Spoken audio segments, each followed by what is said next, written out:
Good morning mga idol. Update ulit tayo sa ating mga alaga. Ngayong araw ay ngayong umaga ay magpapaligo tayo ng ating mga manok. Lahat ng nakatali ay papaliguan natin. Pati itong mga itong mga hinuli ko na nalipad sa lambat, papaliguan na natin. Saka yan. Lahat yan, papaliguan po natin yan hanggang doon sa taas. Tatulog ko yung aking kapatid sa pagbabaligo ng ating mga manok. Ito. Ano na ito? Haluan na?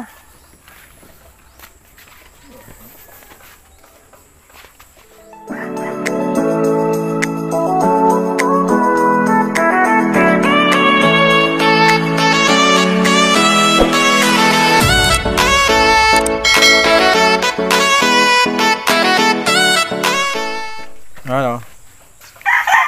Kulang pa yung tubig mo, lagi ng kaunti.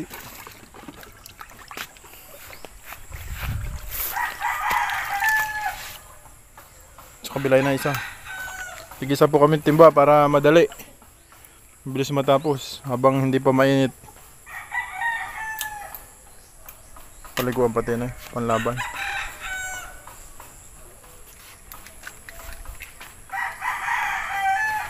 Lalo sira, sayang yan. Gamit po namin na area Ceramite. Pero hindi ko po yan in-endorse. Sadyang wala inagamit namin. Tested.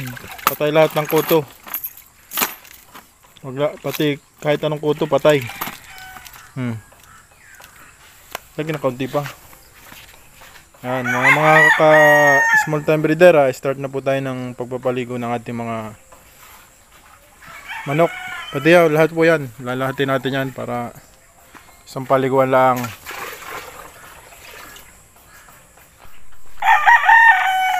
Mga small time breeder, pinapaliguan na natin ang ating mga alaga.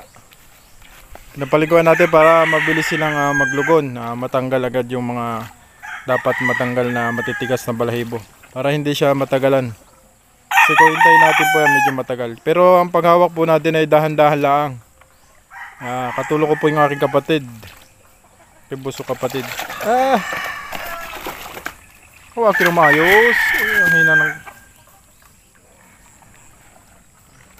tama na yun. Himaso. Piga-piga ng sawa nila. Natulo. Bali mga start na rin po kita na sa atin. Dinig tayo.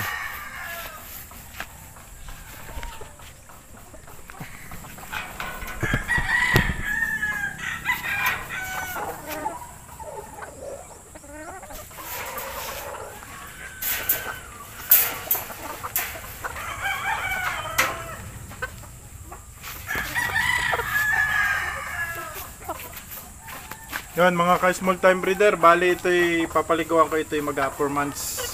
4 months pa lang. Ito po ay late born, banded po ito ng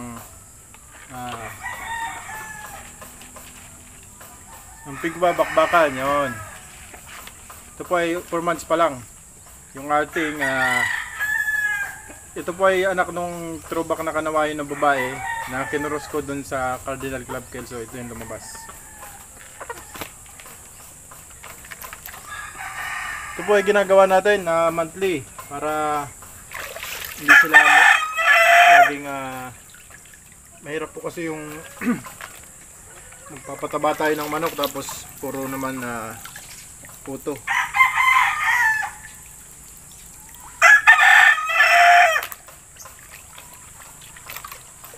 Saka pag lagi po pinapaliguan yung manok, sa experience ko po pagka ganitong edad, parang ang bilis nilang magpalit ng balahibo. Ang bilis gumanda ng mga alaga natin. Ito po ay pinurga namin ng isang araw, pinurga tapos ngayon ay papaliguan. Bakit? Lalagyan mo na muna dyan. Dito na po. Ate Palti, nandun na sa bag.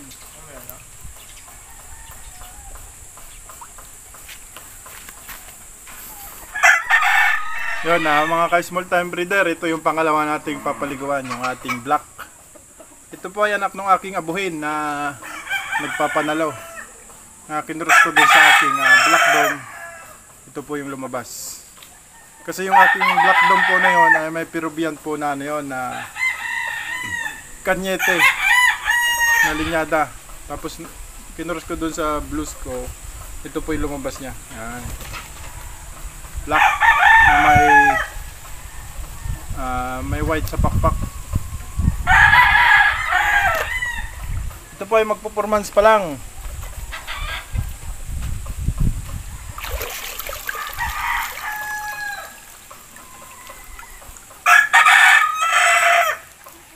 Purga, tapos paligo, tapos tuturukan po natin ito ng vitamins. Oh, laki no. Purga na eh. Yun po yung lagi natin ginagawa, monthly. Paligo, kaya ang bilis nila lumaki. Paligo, turok, purga, paligo, turok. Yan ang ginagawa natin. Tapos syempre, maayos na pagkain. Kasi kung hindi naman maayos pa rin yung pagkain ng ating mga alaga, at ganun din yung gagawin natin, wala pa rin mangyayari. Kailangan laging balance. Yon mga ka-small time breeder, update ko kayo mamaya. Magpapaligo lang kami nung aking mga alaga. Yon mga ka-small time breeder, bali malapit na tayong matapos magpaligo. Bali mga 15 na lang yung papaliguan natin. Nakapagpaligo na tayo doon sa taas. Doon sa taas yan. Naliguan na natin yun. So kaya nandiyan sa taas. Dito naman tayo sa pababa.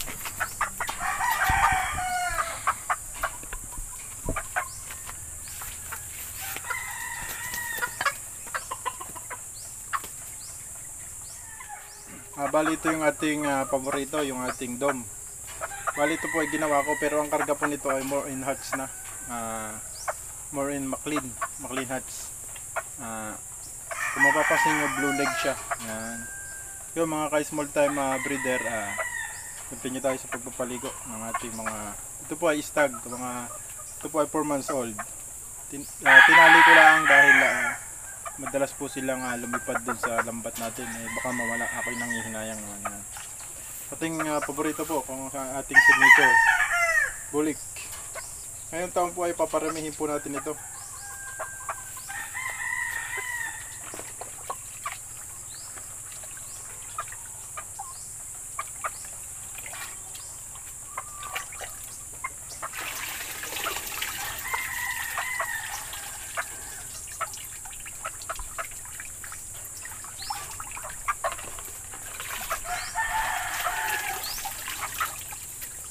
Yan mga ka-small time breeder, bali ingat na ingat tayo sa paghawak nito kasi kung mapapasin nyo, kanyang mga buntot tayo sariwa. Ayan.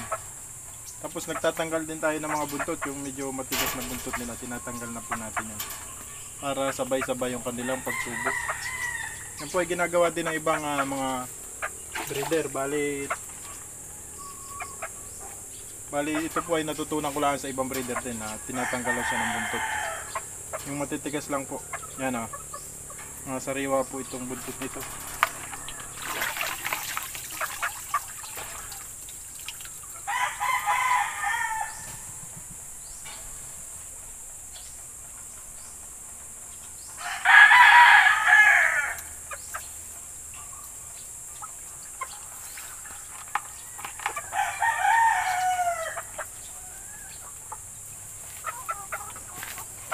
Yan mga ka-small time breeder, continue yung ating pagpapaligo. Update ko po kayo mamaya pagtapos nating magpaligo ng ating mga manok.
bilisin mo ano yun? May laman mari.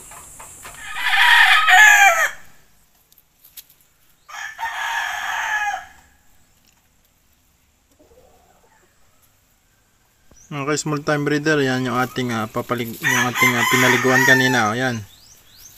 Maganda na ang kanyang balahibo. Kumintab kung saan ay gumandang lalaki.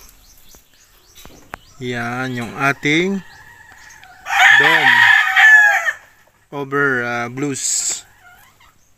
Yan. Yan po ay black ang lumabas dahil yung aking blues ay may black din na dugo. Tapos yung bully ko ay black dom po yun. Bali yan ang lumabas.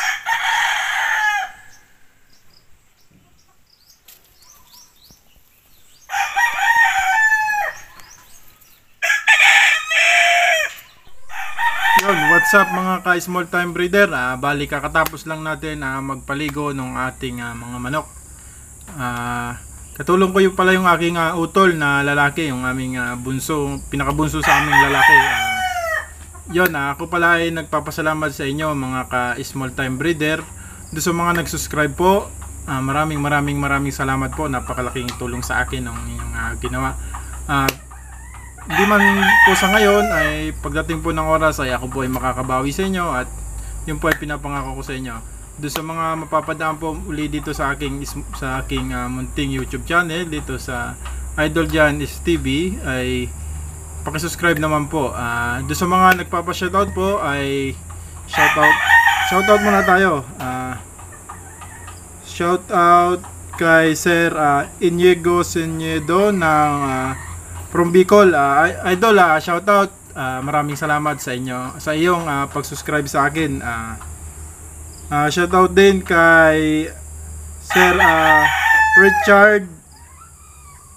Richard ng Cebu, from Cebu. Sir, maraming salamat po sa inyo sa pag-subscribe sa aking munting YouTube channel. Napakalaking tulong po ng ginawa niyo sa akin. Ganon din kay Ma'am Roselyn ng Doha, Qatar. Yon, Ma'am Roselyn, maraming salamat sa inyong pag-subscribe dito sa aking munting YouTube channel. Shoutout na rin sa mga taga Doha, Qatar. Ako po ay diyan ang galing. Matagal ako nagtrabaho diyan sa Doha, Qatar. Shoutout din kay Sir Jerry Yumang ng Tubando, Bulacan. Yon sir, salamat sa inyong pagpanood ng aking munting mga video at sa pag-subscribe po. So mga idol, yun lamang. Doon sa mga magpapa-shoutout pa po ay comment lang po kayo dyan sa aking comment section at sa susunod na video ay ating isa-isahin po yung lahat na magpapa-shoutout. Yun, ako po ay nagpapasalamat sa inyong lahat, sa lahat na mga nag-subscribe at doon sa mga mag-subscribe pa po.